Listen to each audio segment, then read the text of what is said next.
Welcome to Upvoted, NoSleep, where OP, the Solemn Sage, writes. I've always described my husband Derek as a bit of an introvert, but that's not entirely correct. He's gregarious, funny, and charming, but you really have to break past an initial layer of shyness to get to the real him. I laugh because if we hadn't started talking through text first, I doubt I would have discovered that part of him. He really brought his whole self to our date, and it was history after that. He's had his core group of friends for a while, but after we moved out of state for work, he has definitely struggled. I always made friends pretty easily and love meeting people. He was fine for a time coming to events and hanging out with my friends. But after a year or so, he said he started to miss having a regular friend group of his own. His other friends would visit, but they were far, and I sympathized. I encouraged him to get out there in some hobby groups of his, and to be fair, he really did. But nothing resulted in anything long-term outside the days the groups met up. "Oh, didn't you say he always wanted to learn how to DJ?" my friend Cindy exclaimed. She was one of the 3 women I met up with regularly for book club. Yeah, I think he makes really good playlists, but I think that obsession comes from what he thinks was a missed opportunity. What's stopping him now? Sarah asked as she sat back and brought her wine glass to her lips. Mostly money. We're just in catch-up mode from school right now, so not a lot of extra spending cash. I thought so, but that's why I asked, Cindy said. Because I know of a club that meets up every Friday night, brings their equipment, and practices. My sister went once, but said it wasn't her scene. Knowing her, she probably took a little longer than she preferred to catch on. But since most of the equipment is provided, that's a major barrier gone. I was pretty excited at the news, but that paled in comparison to the glee on his face. His first night out, he couldn't stop talking about the group, how talented everyone was, and that the whole mood of the room changed when he got the chance to practice with one of his playlists. Honestly, they were welcoming, but a bit distant when I first came, but I think I really won them over. They even meet once a month for dinner. One of the guys said a lot of people usually disappear after the first month, but they hoped I would come back and become a regular member. For the next couple weeks, things were great. I saw a shift in his mood for the better, and he carried himself with so much more confidence. I went ahead and told him we could forego our usual date night so he could go to the first dinner with his new friends. I think he went through multiple outfits that night before I just grabbed a button-up off the floor. Selfishly, it was my favorite of his. Don't stress over clothes. They obviously like you for you and your taste in music. Besides, if it was all about your clothes, they would have kicked you out a long time ago. I chuckled and gave him a kiss. You just don't understand the geek chic look I'm going for.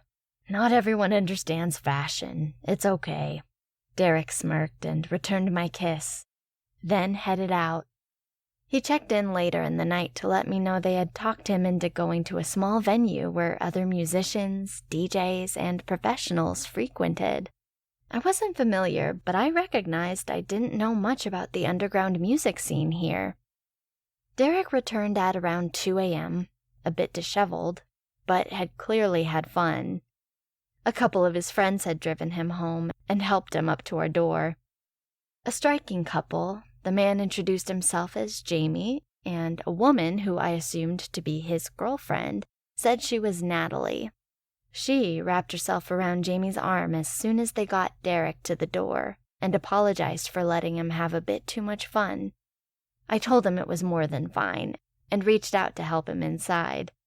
Before he crossed our entryway, Jamie grabbed his arm and dropped keys into his hand. Don't want to forget this. We carpooled, and your car should still be at the restaurant. Thought it would be less of a hassle since it's closer to you guys than whatever club we ended up at. I thanked them and could smell the faint scent of alcohol as I helped Derek inside. We headed toward our bedroom, and he recounted the parts of the night he could remember. I noticed as he talked that he kept massaging between his neck and right shoulder. I asked him to let me see, and gasped. What happened, Derek? This is horribly bruised. If someone tried to give you a hickey, they did an awful job. There were even specks of blood on his collar. Derek looked at me confused. He honestly had no idea anything was even there, and thought it was just sore from a drunk incident. The place was pretty rowdy, and I do vaguely remember a sharp pain and my vision spinning. Before I knew what happened, Natalie had sat me down on one of the couches. People were pretty riled up and tried to get me to celebrate someone's birthday or something, but Jamie got them to leave me alone while I got it together. I was relieved he was okay, but didn't feel great that he was hurt for God knows what reason, and decided to leave it alone so we could get some sleep. The next few days were definitely odd, to say the least. On the first day after his night out, Derek could barely keep his eyes open, and kept complaining about how bright everything was. He was usually an all blinds fully open as much as possible kind of guy, much to my chagrin. I thought it was also odd because it wasn't particularly bright out that morning, but I passed it off as a hangover. The second day, he had trouble staying awake during the day. Derek was never a morning person and always a bit of a night owl, but this sluggishness seemed extreme. He was fully awake by the evening throughout the early morning. Since we weren't sure what was going on yet, he was able to get accommodations to work his new odd hours. Since he worked from home, it wasn't too much trouble. It would have to do until our doctor could come back with anything useful. On the third night, we were out on a date, but he didn't eat very much. He said he was fine with a couple of drinks, and an appetizer he barely ate any of. On the fourth night, his normal chestnut skin had become washed and dulled of color. Even his usually bright brown eyes had lost some of their luster, but were simultaneously sharper, more focused.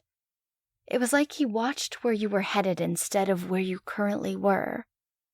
On the fifth night, Derek had accidentally broke every glass he held while doing dishes, and on the sixth, he started to complain how dry his throat was. No matter how much he drank and tried to eat, he said he didn't feel satisfied.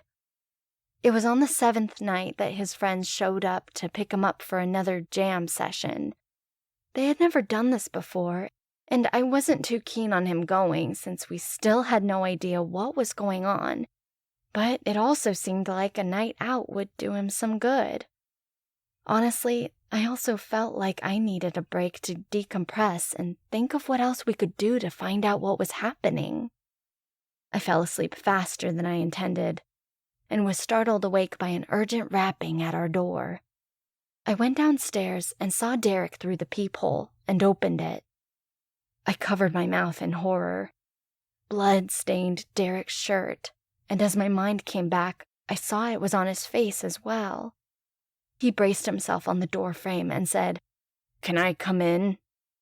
I didn't know what it was, but despite my love for this man, something visceral in my body kept my mouth shut. I just stared for a few moments and slowly closed the door. He knocked again. "Please, Trish, let me in. I just want to talk.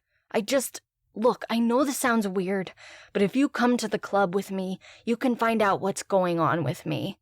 They said they'd make an exception for you and let you inside." I had no idea what he was talking about. I barely heard what he said over the voice in my head screaming for me to keep him outside. I sat on the ground and stared ahead as he kept knocking and trying to convince me to go with him. I finally found it in me to creep back upstairs. I thought I was quiet, didn't make a sound, but he raised his voice for me not to go. I'm sitting in our room now, and I'm absolutely terrified. I don't know what to do. I drew our blinds closed because not long after being up here, I heard a soft, firm tapping on our bedroom window. I turned and saw Derek effortlessly hanging from the outside wall. His eyes no longer pleading, but sharp and hungry. I couldn't think while those eyes dissected me. I don't know what to do. The voice in my head telling me to keep him outside is getting quieter, while his voice is even more prominent. Tap, tap, tap. Trish, love, tell me I can come in. Tap, tap, tap. Let me in, Trish. Tap. Let. Tap. Me. Tap. In. And that was an upvoted No Sleep story by OP, the Solemn Sage. Sweet dreams.